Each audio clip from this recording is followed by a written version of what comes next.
Allah yang mengajarkan kepada orang Kristen untuk berdamai itu Allah yang sama menyuruh orang Israel, bukan Kristen ya, bukan Kristen, orang Israel untuk perang kan gitu kan. Betul. Tapi Allahnya kan sama nih. Allahnya sama. Apakah pelin-pelan kan gitu. Makanya. 3, 2, 1 ngobrolin pesona Injil yuk setiap hari. Pak Gem. Siap. Wah. Kayaknya udah lama nih. Udah lama aku nggak ngobrol sama Pak Gem. Udah lama nggak manggil saya soal. Oh, siap. Pak Gem selalu jadi pemeran utama lah di Igria Ngopi ini, ngobrolin pesona Injil. Jadi hari ini seperti biasa Pak Gem, kita coba membahas current issue.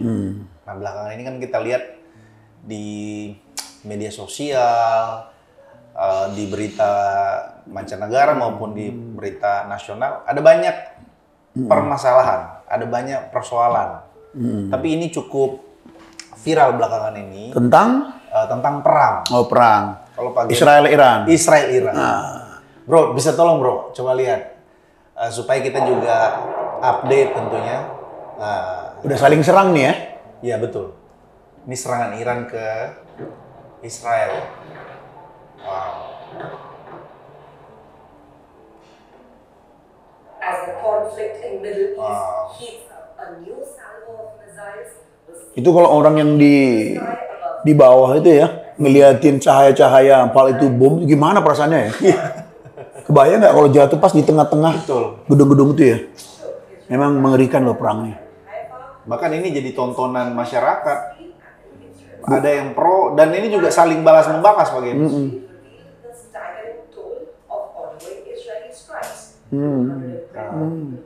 224 udah meninggal. Terbunuh, 1.200 terluka. 1.200 terluka.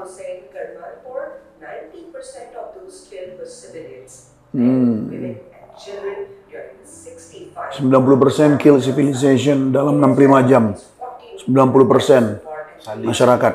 Sadis. Dan ini saling serang. Israel juga saling serang. Nyerang balik. Netanyahu, Perdana Menteri Israel juga bilang, wah, Iran akan membayar harga yang mahal. Gitu. Jadi Saling lah. saling. Ini di Teheran. Oh.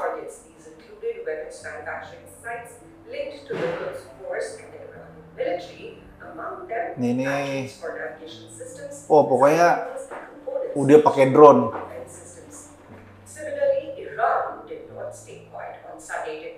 Wah, ini serangan nih.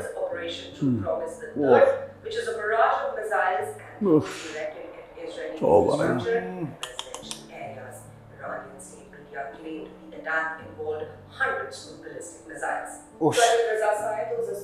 Cukuplah, bro. Ini sebagai highlight aja. Ya, ini sebagai highlight untuk kita semua bahwa dunia di mana kita ada, kalau ada orang yang berkata, salah satu penulis Homo Deus, si Yuval Harari tulang. Pak Gem, sorry. Jadi tulang manggilnya. Biasa dipanggil tulang loh sehariannya. Jadi Yuval Harari itu, Pak Gem tahu kan buku yang warna hitam, Homo Deus, dia penulis buku. Itu bukunya cukup tebal dan itu jadi bestseller. Jadi Yuval Harari ini berupaya untuk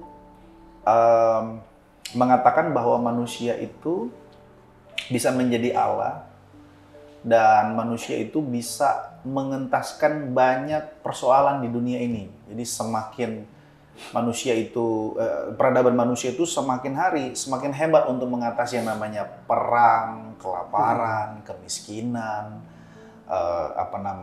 perubahan iklim, climate change, lalu banyak persoalan-persoalan di dunia ini harusnya sudah dientaskan oleh manusia. Kedepannya 2045 bumi ini atau dunia ini akan semakin baik. Ternyata faktanya bumi ini tidak semakin baik. Ya karena manusia memang seperti dikatakan penulis buku tadi itu, karena dia mungkin melihat manusia semakin pintar, semakin cerdas, semakin bisa membuat banyak penemuan-penemuan dan sebagainya, tapi dia lupa bersamaan dengannya juga, ya kan, manusia itu daya hancurnya pun kuat, atau mungkin kecepatan daya hancurnya itu ya lebih cepat dibandingkan kepintarannya tadi itu. Makanya nggak heran sampai sekarang tetap aja begini. Kalau katanya bisa mau minimalisasi atau menghentikan perang dengan kemampuan-kemampuannya, faktanya tak pernah berhenti kan. Betul. Jadi kecepatan daya hancurnya itu dibandingkan kecepatan kecerdasan tadi itu, kayaknya lebih cepat daya hancurnya. Daya hancurnya. Ya ini faktanya. Oke, aku masuk ke pertanyaan terkait dengan perang itu sendiri. Aku mulai dari hal-hal yang sifatnya universal, yang umum, Pak Gem. Sebetulnya perang ini secara ontologis lah, keberadaannya sendiri itu memang naturnya manusia itu selalu berperang, atau karena memang faktor tadi daya hancur manusia, bicara tentang egoisnya, bicara tentang ingin menang sendiri, bicara ingin menghancurkan orang lain, atau apa di balik perang ini sebetulnya Pak Gem sendiri memahaminya atau mengamati atau menganalisanya itu apa penyebabnya gitu Pak Gem? Iya, kalau kita ambil contoh ini ya, yang baru-baru ini, Israel. Ini kan perang udah antar negara. Jadi kalau kita katakan perang antar negara, biar bagaimanapun seorang pemimpin itu ya pasti dia menginginkan kesejahteraan bagi rakyatnya, dan dia ingin memajukan dong rakyatnya, sejahtera dan sebagainya. Negara manapun itu, ya kan? Nah, lalu kemudian dia terusik dengan ada mungkin bangsa lain yang ini bisa menghambat atau bisa mengganggu kemajuan atau kesejahteraan bangsanya.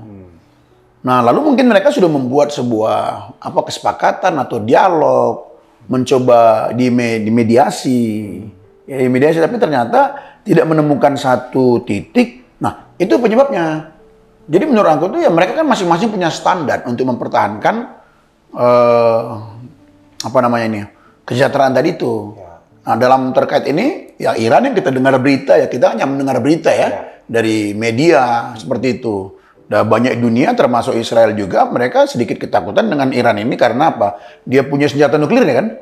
Dia bisa membahayakan. Betul. Nah kan begitu.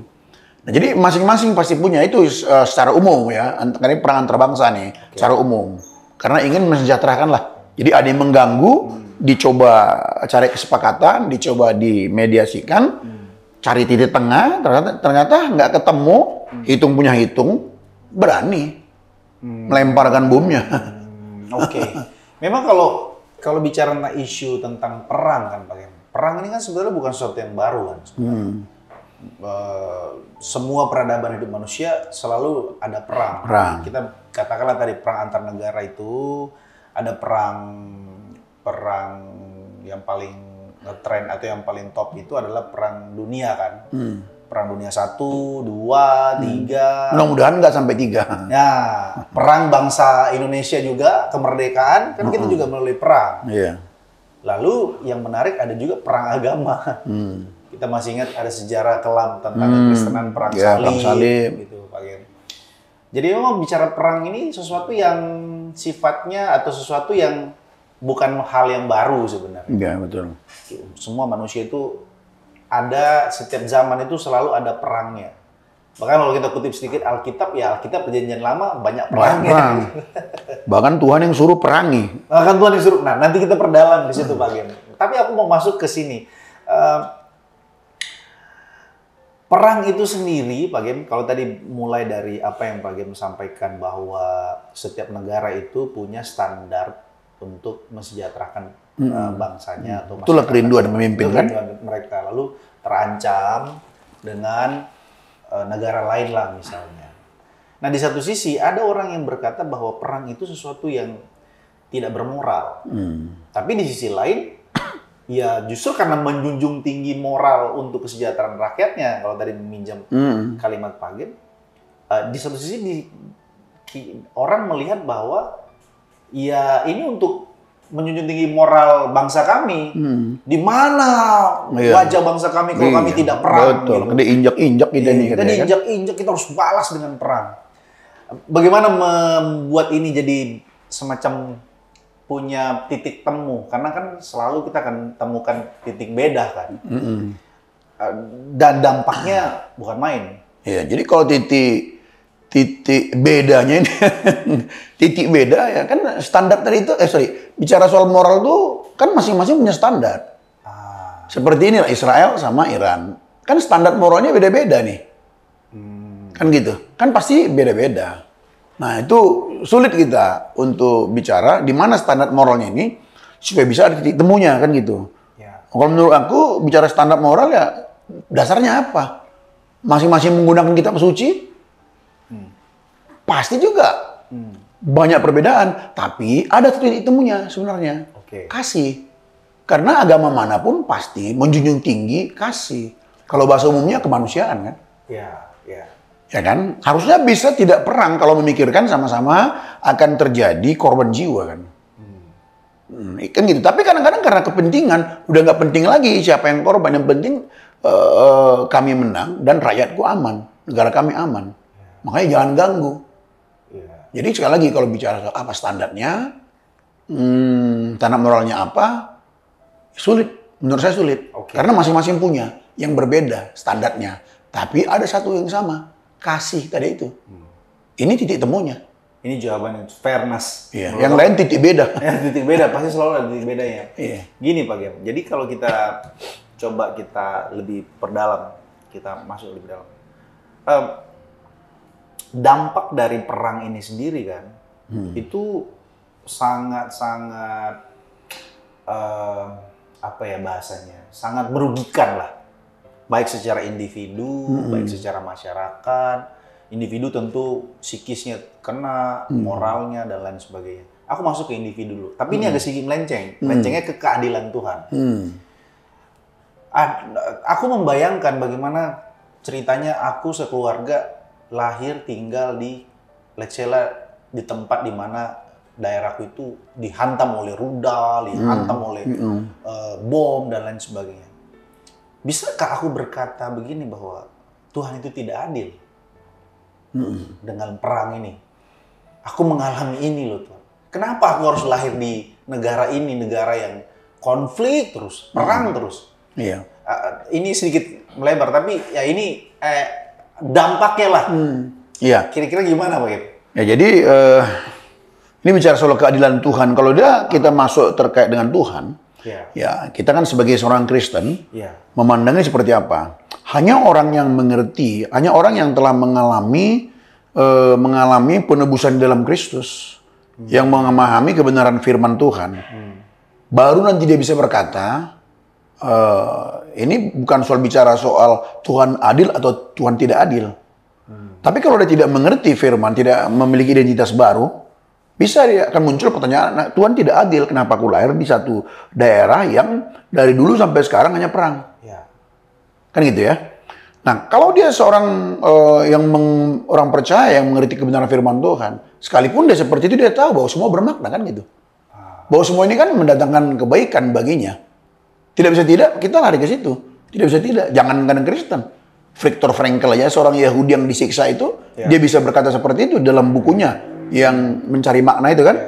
Man's Searching. Nah, jadi dia bilang begini, kalau di dalam dunia ini penderitaan itu tak terhindarkan, atau dalam dunia ini ada penderitaan, dia bilang pasti punya makna.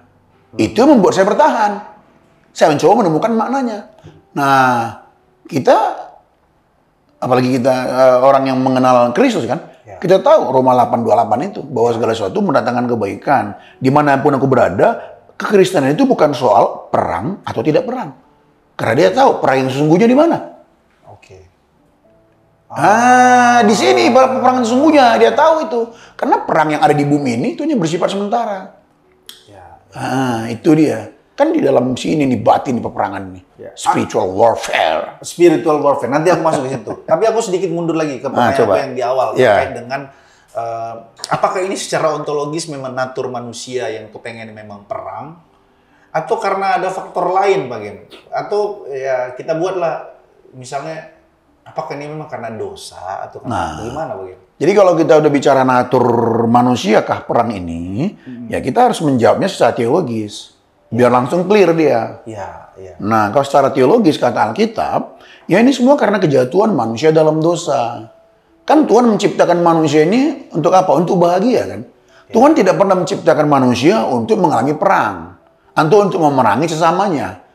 Kita dipanggil, ingat nggak aku pernah ngomong satu kalimat? Kita dipanggil itu untuk saling mengasihi, bukan saling menguasai. Kan gitu. Perang ini kan karena mau menguasai juga sebenarnya. Nah, kejatuhan manusia dalam dosa mengubah arah hidup. Mengubah cara pandang. Mengubah sesembahan. Yang harusnya menyembah kepada Tuhan, dia menyembah kepada dirinya sendiri. Yang harusnya dia memikirkan kebaikan orang lain, ini hanya memikirkan dirinya sendiri.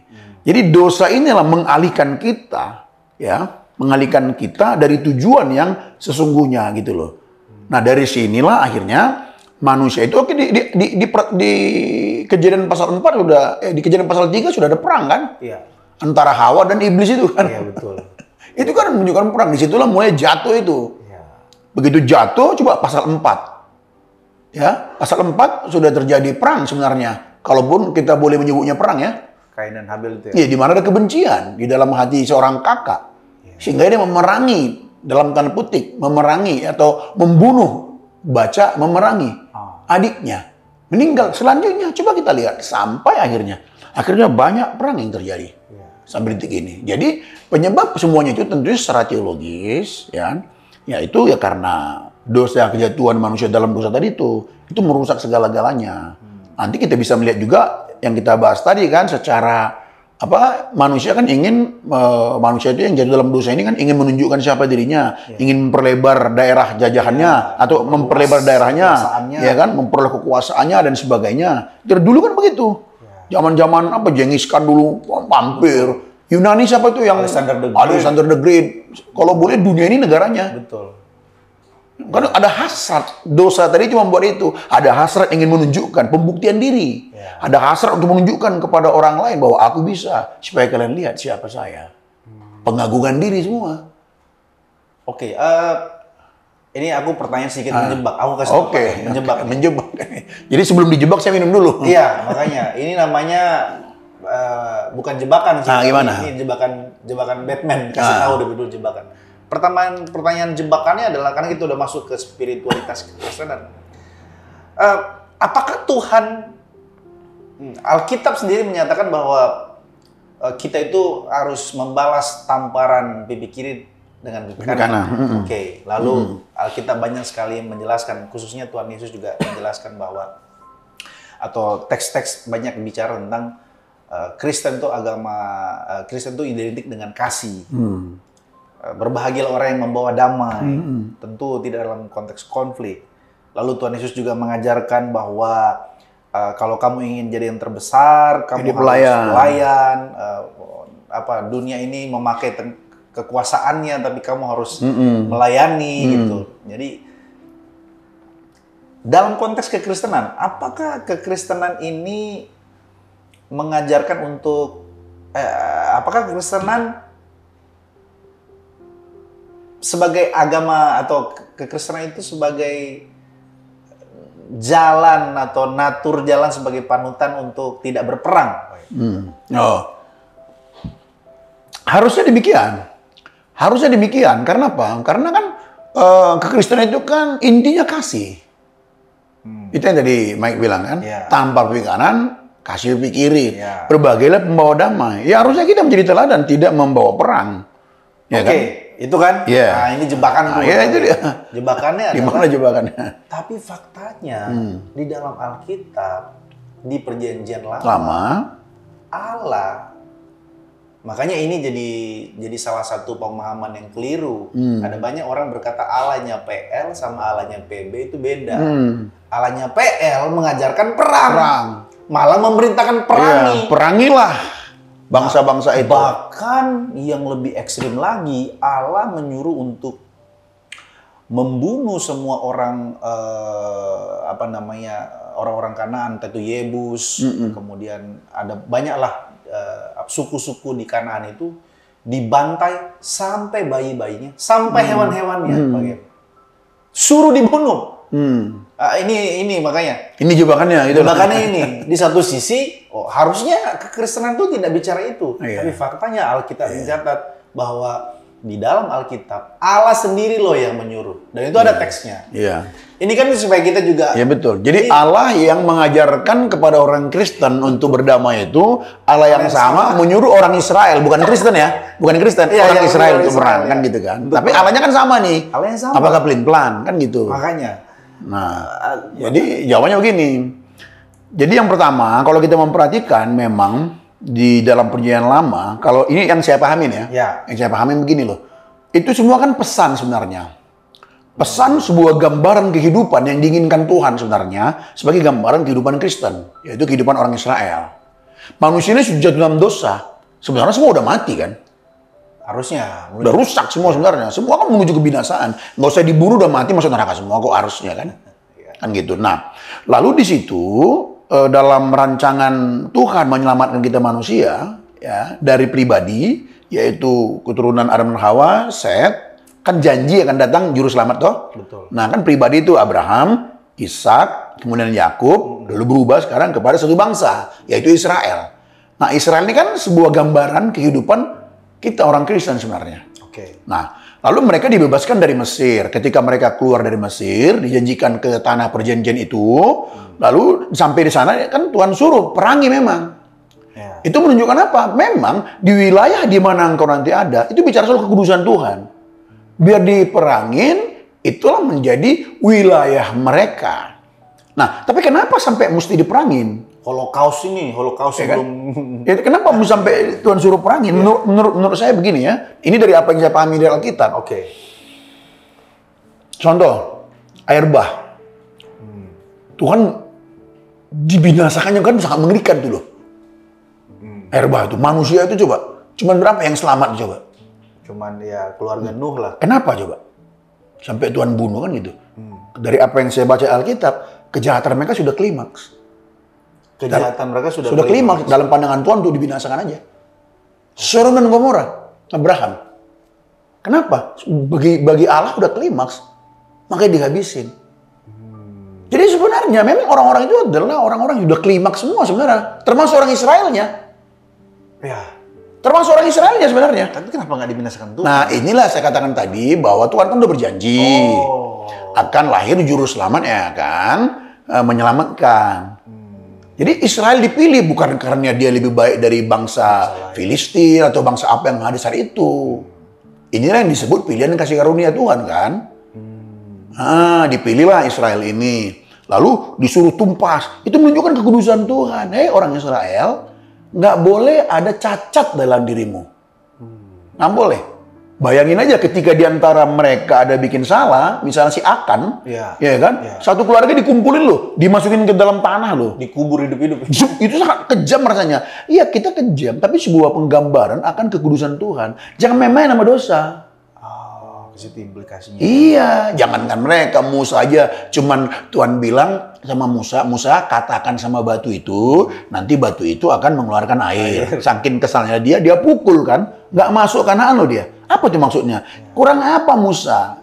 Dalam tanda kutip nih, pengorbanannya memimpin. Ya, tetap petik nih ya gitu. Tetap nggak masuk. Tuhan yang memuji dia orang yang paling lemah lembut loh. Iya. Nggak masuk tuh, tanah perjanjian. Menunjukkan apa? Kekudusan Tuhan tadi itu. Jadi adapun dibasmi, perangin. Memang semua udah klimaks sebenarnya.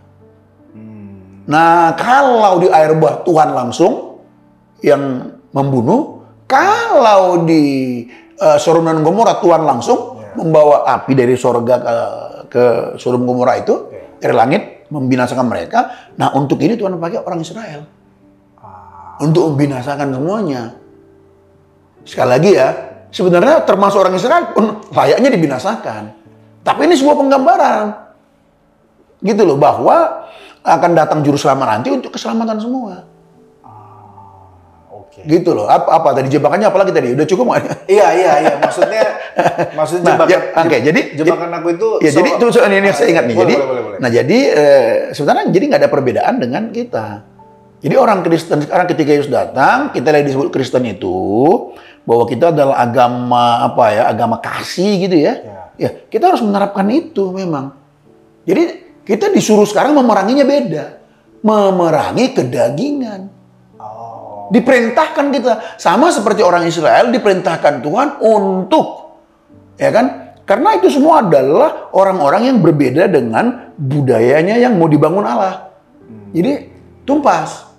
Nah, kita sekarang dalam Kristen, peperangannya bukan peperangan fisik, tapi peperangan rohani. Kita disuruh untuk memerangi apa? Memerangi keinginan daging, memerangi kuasa jahat. Makanya jelas, misalnya Kolose pasal 3 ayat 5, matikanlah di dalam dirimu segala sesuatu yang duniawi, percabulan, keserakahan, matikan. Nggak ada ayatnya lagi dalam Alkitab kepada pengikut-pengikut Kristus, seranglah tetanggamu. Yang ada apa? Kalau kau punya baju 2, kasih 1. Kalau diajak aku berjalan 1 mil, ikutin 2 mil. Ditampar pipi kananmu, kasih pipi kirimu. Ini kan kita ada di situasi di mana tidak mengalami perang seperti ini, Pak Gen. Iya. Bagaimana dengan orang-orang yang misalnya katakanlah orang Kristen di Ukraina, orang Kristen yang ada di Israel juga ada kan orang Kristen. Iya. Mereka diserang dan mau tidak mau ikut berperang. Ada salah satu tentara itu ternyata dia mantan pendeta di Ukraina. Saya ada baca artikelnya. Ikut dia berperang. Iya. Bagaimana itu? Iya. Dalam teologi situasional itu bagaimana? Kalau John Frame bilang itu etika situasionalnya bagaimana? Jadi apa namanya, tentara dia sebagai orang Kristen di negara yang berperang. Dia kan sedang melakukan kewajibannya, tugas kenegaraannya. Kan nggak ada yang salah di situ sebenarnya. Ingat tadi di awal kita bilang, seorang pemimpin satu bangsa, dia menginginkan kesejahteraan. Jadi menurut pemimpin di negara itu, ya, bahwa mereka telah terusik nih. Ya. Demi kesejahteraan kita, ya udah kita angkat perang. Standarnya apa? Ya mereka yang tahu tuh. Masing-masing negara punya standar juga. Lalu di dalamnya ada seorang Kristen. Dia seorang tentara. Ya dia mesti ikut perang. Dia sudah melakukan tugasnya sebenarnya. Oke. Nah, jadi tapi kan dia perang itu bukan kebencian. Apakah dia berperang dengan kebencian? Enggak. Itu sama dengan kerja yang di kantor. Cuman dia perang aja. Kan situasi itu membuat dia, dan itu kan ada sebuah kebijakan dari negara kan. Oke, tadi menarik waktu Pak Dean sampaikan bahwa kejahatan manusia itu mencapai klimaks. Iya. Itulah kemudian Tuhan membumi hanguskan. Menghanguskan. Ada contoh juga Niniwe akhirnya bertobat kan dengan klimaks kejahatannya. Ya itu Tuhan mau agar bangsa Niniwe itu bertobat. Ya, Nah, tentu di situ ada pelajarannya. Pelajarannya apa? Bicara soal pengampunan supaya si Yunus ini, kamu tuh harus bisa terima juga dong keselamatan bangsa lain. Dia kan nggak rela Niniwe bertobat karena Niniwe pernah dulu menghancurkan bangsa mereka, orang Israel juga kan.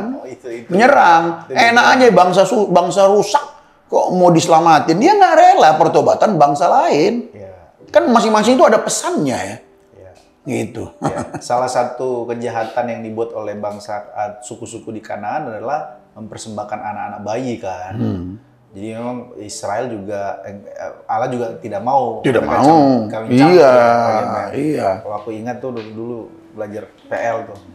Jadi Allah Tritunggalnya PL dengan PB itu ya Allah yang sama. Allah yang sama. Nah, di PB kemudian menarik waktu zaman Tuhan Yesus lah, kita langsung tarik ke zaman Tuhan Yesus. Dia mereka harus memerangi penjajahannya orang Romawi. Kayak muncul satu gerakan bahwa orang Zelot, bagaimana supaya menghancurkan penjajah-penjajah ini. Namun Tuhan Yesus turun atau datang dengan pengajaran yang berbeda. Nah, itu tadi, tampar pipi kiri, kasih pipi kanan, harus melayani, membawa damai, berbahagia orang membawa damai. Nah, dalam pengajaran-pengajaran Tuhan Yesus, ada satu momen di mana Tuhan Yesus sebelum disalibkan, aku baca aja lah teksnya. Dia berkata begini, Matius 24, aku ingat Matius 24 ayat 6 lah. Kamu akan mendengar deru perang atau kabar-kabar tentang perang. Namun berawas-awaslah, jangan kamu gelisah, sebab semuanya itu harus terjadi, tetapi itu belum kesudahan. Ayat 7, sebab bangsa akan bangkit melawan bangsa, dan kerajaan melawan kerajaan, akan ada kelaparan dan gempa bumi di berbagai tempat. Akan tetapi semuanya itu barulah permulaan penderitaan menjelang zaman yang baru. Satu lagi ayat 9, pada waktu itu kamu akan diserahkan supaya disiksa, dan kamu akan dibunuh dan akan dibenci semua bangsa oleh karena namaku. Ayat 10 deh. Dan banyak orang akan murtad dan mereka akan saling menyerahkan dan saling membenci. Banyak nabi palsu akan muncul dan menyesatkan banyak orang. Jadi awal-awal pelayanan Tuhan Yesus atau sebelum dia disalibkan, Tuhan Yesus sudah beritahu Pak Gem, bahwa deru perang, kelaparan, perang di mana-mana itu akan ada. Pertanyaanku, bisakah dikatakan bahwa ini jangan-jangan Tuhan sudah mau datang? Oh, jadi sekarang kita baru merayakan kenaikan Tuhan Yesus. Dia sudah kasih ini nih semacam clue. Kalau aku datang kedua kali, ini yang terjadi. Dan kita sudah lihat nih. Dan perang seperti ini kan bukan baru hari ini, memang sudah dari zaman dulu. Nah, apakah ini, kalau saya pinjam diksinya Pak Gem, apakah ini klimaks dari kejahatan manusia? Sehingga Tuhan sendiri yang harus datang. Ya, jadi berarti sekarang kita nih bicara soal perang, kaitannya dengan kedatangan Tuhan Yesus yang kedua. Ya, toh? nanti aku akan masuk lebih spesifik ke keluarga, ke rumah. Karena kita bicara gereja kita selalu mulai dari rumah. Ya, jadi Tuhan Yesus memang mengatakan itu sebagai nubuatan. Itu kan kalau kita membaca Matius 24 tadi ya. Judulnya aja pun di situ dibuat oleh Lembaga Alkitab Indonesia, khotbah tentang akhir zaman. Ya, akhir zaman. Ya, lalu dibuatlah beberapa perikop, ciri atau beberapa tanda. Ya. Salah satunya di situ ada deru perang. Deru perang. Ya, ada deru perang kan. Betul. Nah, apakah ini tanda kedatangan Tuhan Yesus? Ya, kalau kita baca dari ayat ini sudah sangat jelas sebenarnya. Kamu akan mendengar deru perang atau kabar-kabar tentang perang. Namun berawas-awaslah, jangan kamu gelisah. Sebab semuanya itu harus terjadi, tetapi itu belum kesudahannya. Kalau di ayat 8 dikatakan itu barulah permulaan zaman penderitaan menjelang zaman baru. Nah, jadi itu hanya sebuah tanda, tetapi belumlah menunjukkan kepada kedatangan sendiri. Itulah sebabnya dari abad pertama pun setelah Yesus naik ke surga, perang tetap banyak sampai detik ini. Tapi ya nggak ada. Jadi itu maksudnya apa? Jadi maksudnya di situ adalah ini menunjukkan lebih pada menunjukkan apa ya? Menunjukkan peperangan itu pasti ada, tapi bukan penentu. Bukan sebuah penentu karena baru awal permulaan. Awal permulaan dari menjelang zaman baru. Zaman barunya apa? Zaman kerajaan Allah dinyatakan secara sempurna. Ya, kerajaan Allah kan sudah dinyatakan dalam Yesus. Ya. Tapi nanti waktu datang dia yang kali kedua, itulah kerajaan Allah sempurna dinyatakan. Jadi penderitaan-penderitaan ini kita tidak fokus kepada tanda. Ini memang salah satu tanda, tapi baru awal gitu. Ternyata awalnya pun lama banget, 2000 tahun juga. Makanya udah banyak korban. 2000 tahun juga kan? Awalnya kan. Nah, awalnya sudah 2000 tahun juga. Nah, tapi kita melihat di sini, jadi apa tujuannya? Jelas ayat yang ke-6 tadi. Namun, berawas-awaslah. Artinya apa? Waspada. Kita diminta waspada, itu tujuannya. Supaya kita sadar bahwa kita tinggal di satu dunia memang yang sudah rusak, yang kan pasti ada peperangan seperti itu. Berawas-awas, jangan gelisah. Gitu. Semua itu pasti terjadi, jangan heran gitu loh. Jadi begitu kita lihat perang, satu, jangan heran karena dunia ini sudah rusak karena dosa. Dan ini merupakan sebuah tanda. Wah, ini bagus nih. Jangan heran ya. Jangan heran. Kita lihat perang seperti ini. Ya jangan heran. Alkitab sudah kasih tahu. Semuanya itu harus terjadi kok. Oleh karena itu, berawas-awaslah, waspadalah. Lalu jangan gelisah. Ini mau menggenapkan coba ya di dalam Roma. Roma pasalnya yang ke-8 ya, Roma pasal 8 ayatnya yang ke-22-23 coba. Roma 8, 22, 23. Boleh bro, sini bro. Kalau bisa langsung tampil boleh itu. Roma 8 ayat 22 dan 23 gitu. Nah, coba baca Mike. Sebab kita tahu bahwa sampai sekarang segala makhluk sama-sama mengeluh dan sama-sama merasa sakit bersalin. Iya. Jadi sama-sama ini sebagai bukti apa yang dikatakan Paulus ini. Inilah membuat kita selalu mengeluh gitu. Jadi seperti sama-sama merasa sakit bersalin. Kalau seorang wanita melahirkan sakit bersalin itu menderita sekali. Tapi begitu terlahir udah lupa penderitaannya. Oleh karena itu poinnya di sini adalah dari ayat ini dengan adanya perang kita diingatkan. Inilah mengeluhnya manusia itu. Melihat situasi ini seperti seorang yang sakit bersalin. Jadi keluhan di sini bukan sebuah keluhan tanpa pengharapan.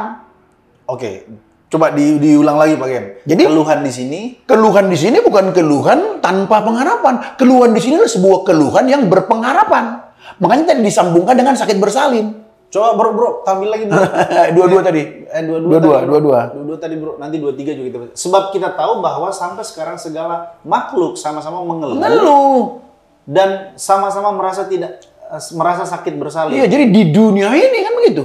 Ya. Jadi dengan ada perang, ya kita mengeluh, tapi keluhan ini dengan pengharapan. Itu Kristen. Makanya sakit bersalin untuk apa? Kelahiran seorang anak yang membawa dia kepada sukacita. Itulah pengharapannya. Makanya seorang ibu lahir anaknya tahun ini, lalu udah tahu dia sakit, lahir lagi kan? Iya betul. Karena ada pengharapannya. 23 tadi Pak. Itu sebentar, kan? Nah, okay. Lalu kemudian kita dengan melihat perang ini, disitulah kita sama-sama sakit bersalin, tapi di dalamnya ada pengharapan kedatangan Tuhan yang kedua kali. Inilah membuat kita bisa bersukacita, senyum. Penderitaan kita bermakna, atau penderitaan kita menjadi sebuah penderitaan yang benar. Kalaupun kita ada di daerah konflik, Iya, daerah peperangan, mengerti ini kita justru sukacita ya Pak? Atau gimana? Ya, bisa sukacita. Gini loh, sukacita itu bukan penyangkalan rasa sakit ya. Oke. Nah, jangan salah ya. Mantap nih, filosofis nih, yang suka nih.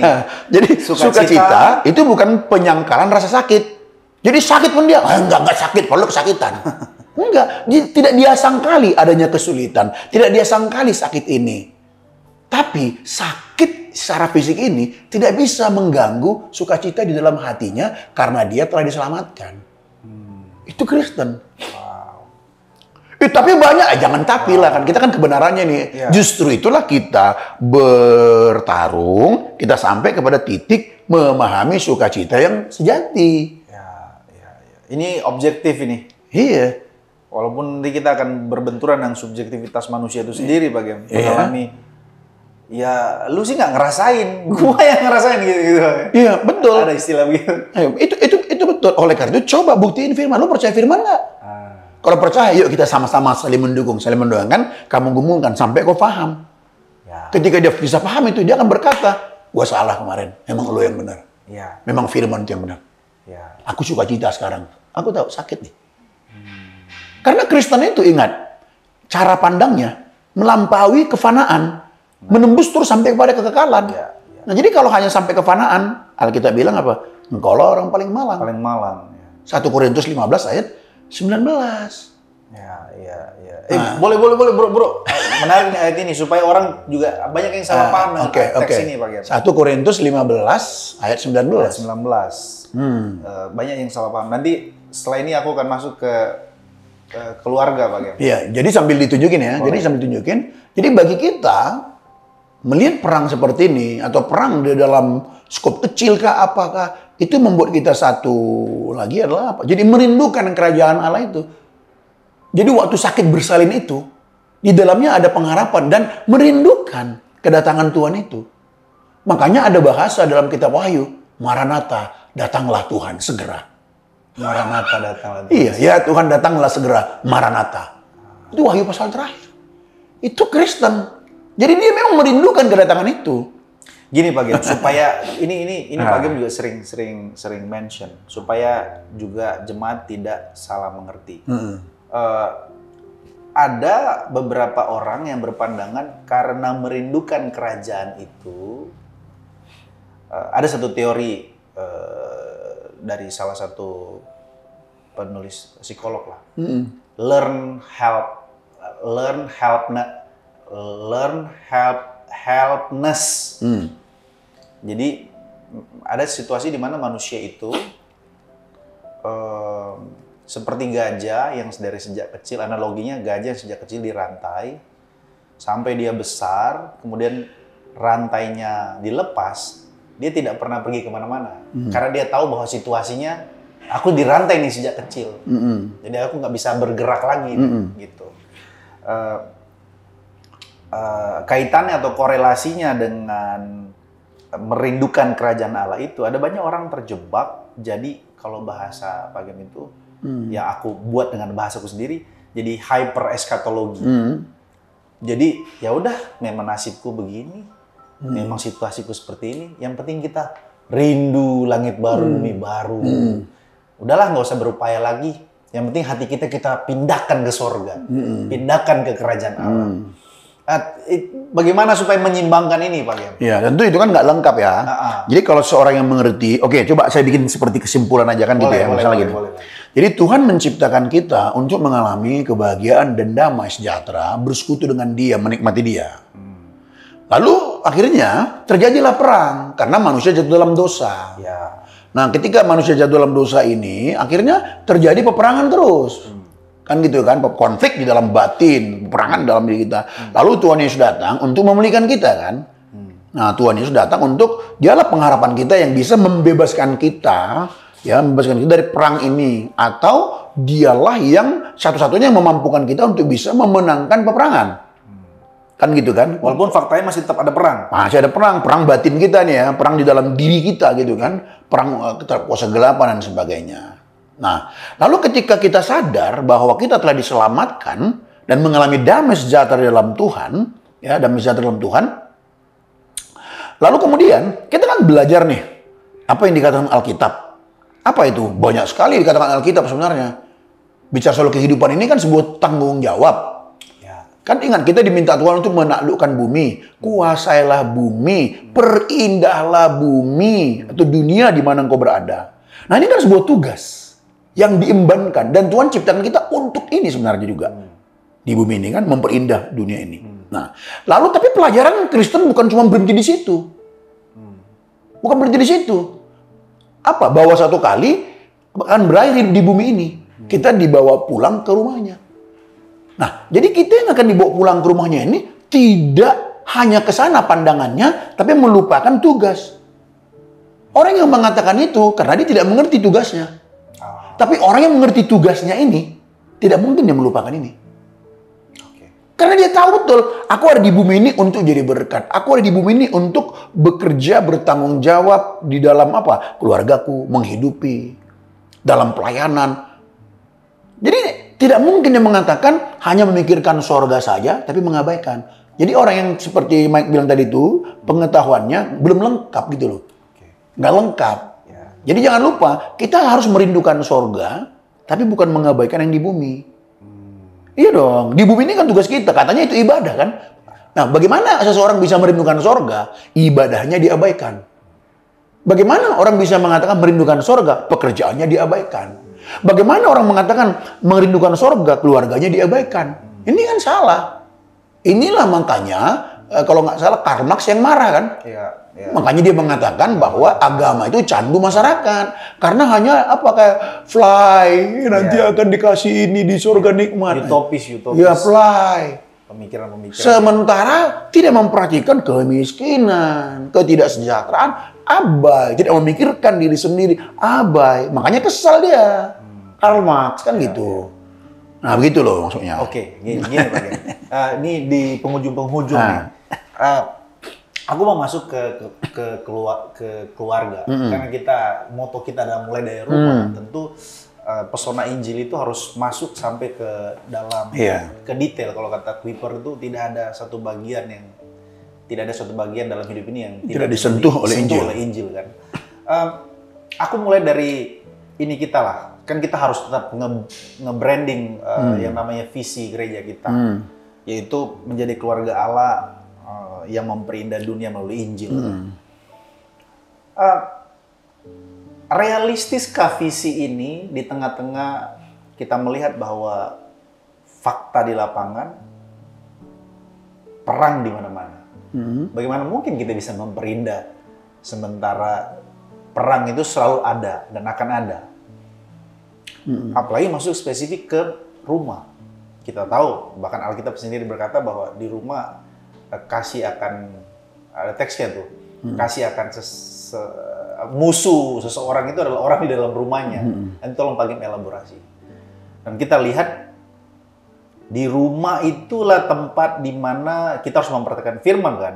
Tapi faktanya di rumah itu banyak sekali percekcokan, pertengkaran, kebencian, orang bahkan orang bisa bunuh orang tuanya, orang tua bisa bunuh anaknya, kakak beradik bisa perang soal warisan misalnya.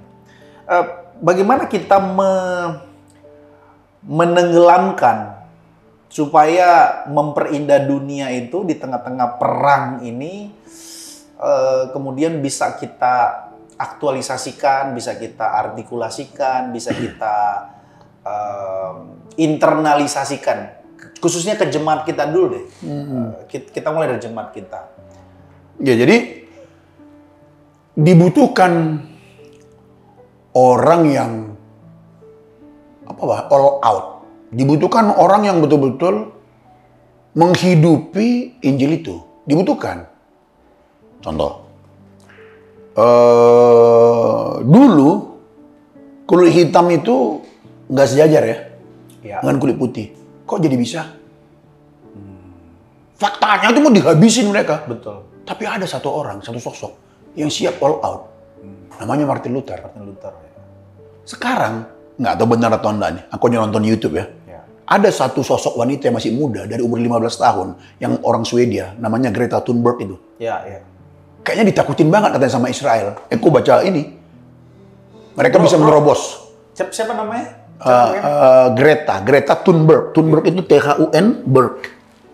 Biar kita biar juga teman-teman yang ngopi bisa lihat. Dia kenapa nih, Pak Gen? Jadi dia ini berbicara soal iklim, climate gitu ya. Jadi dia sangat berani. Umur 15 ya. Climate change. Coba di waktu aku nonton video dia usia 15 tahun ya. Coba sampaikan apa message-mu katanya. Kalimat dia pertama apa? My message is watching you katanya. My message. Jadi pesanku sedang melihat kalian semua di sini katanya. Oh iya. Bayangin anak kecil bisa ngomong gitu sampai tepuk tangan semua. Di mana ya? Saya lupa jadi mana dia dipanggil untuk menyaksikan itu. Artinya apa? Bisa memberi sebuah perubahan. Orang sampai gentar umur 15 tahun, sekarang 22 tahun dia. Dia mau ke Gaza. Katanya dia mau ke Gaza. Jadi dia naik kapal itu kan? Iya. Tapi kita nonton berita ya. Iya. Saya hanya ngambil positifnya. Inilah orang. Kalau memang betul-betul itu hidupnya dan dia hidupi, itu memberi dampak. Nah, sama seperti kita. Harusnya kita yang punya Injil, punya kesaksian. Harusnya. Punya Roh Kudus. Harusnya. Jadi makanya fakta banyak perang, fakta pertikaian itu fakta. Faktanya dunia udah rusak kok, tapi Tuhan tetap datang kan. Nah, lalu faktanya kita sekarang anaknya. Sebagai anaknya, kita ini mau nggak menghidupi Injil tadi itu berapapun harganya. Sorry Pak Gen, tolong kasih tahu ke jemaat kita. Kita ini mau nggak? Oh iya betul. Tahu lagi. Nah, jadi persoalannya adalah kita mau nggak untuk menghidupi Injil itu di tengah-tengah keluarga. Harganya mahal. Tapi harga itu pasti ada hasil. Apa itu istilahnya? Hasil tidak mengkhianati proses kan. Nah sekarang kita mau nggak menghidupi Injil itu? Kalau kita mau, harganya mahal, tapi hasilnya pasti ada. Tapi seberapa hasilnya itu bagian kita, itu bagian Tuhan. Bagian kita mau nggak? Tapi pasti akan berdampak. Keluarga itu pasti berdampak. Itu lagi. Nah jadi dari satu orang di rumah, di tengah-tengah masyarakat, masyarakat ke bangsa. Jadi sebenarnya dimulai dari mana? Personalnya ini kan. Personalnya ini yang telah diubah oleh Injil ini, hidupilah Injil di rumah. Gitu loh. Hidup Injil di rumah. Skup kita ini ternyata besar ya Pak Gen? Iya. Makanya kan ingat nggak? Visi kita. Iya. Cuma di rumah. Kan gini kan. Menjadi gereja yang berpusat pada Injil, yang memperindah dunia. Dunia ini kan banyak. Bicara komunitas kan, dunia. Rumahlah pertama. Arisan, tetangga gitu. Jadi kalau secara individu kita diubahkan Tuhan, lalu mulai sama-sama praktek menjadi teladan di rumah, ya kan? Bayanglah itu masing-masing keluarga nih. Itu akan menghasilkan satu apa? Masyarakat yang baik kan? Gereja yang baik kan? Makanya ingat nggak di gereja aku sampaikan? Kualitas gereja kita ini, itu ditentukan oleh kualitas keluarga kita. Kalau keluarga kita ribut, terus nggak bertumbuh, ya kualitas gereja kita di situ. Aku baca tulisan di mana kemarin ya? Dia bilang gini, strong church. Lupa gue ya. Message-nya apa? Strong, ya. Intinya apa? Jadi gereja yang kuat itu belum tentu menghasilkan strong family. Oh, Tapi strong family pasti menghasilkan gereja yang strong. wow, menarik itu. Nah, iya. Ini GB Ecclesia, Pak Yengkiso. Kemarin ke sana, aku baca itu.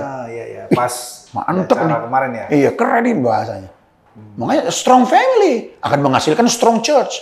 Strong church belum tentu menghasilkan strong family, belum tentu gereja yang besar, the great gereja yang besar tuh belum tentu menghasilkan strong family, tapi strong family itu akan menghasilkan strong church. Wih, mantap nih, terinspirasi.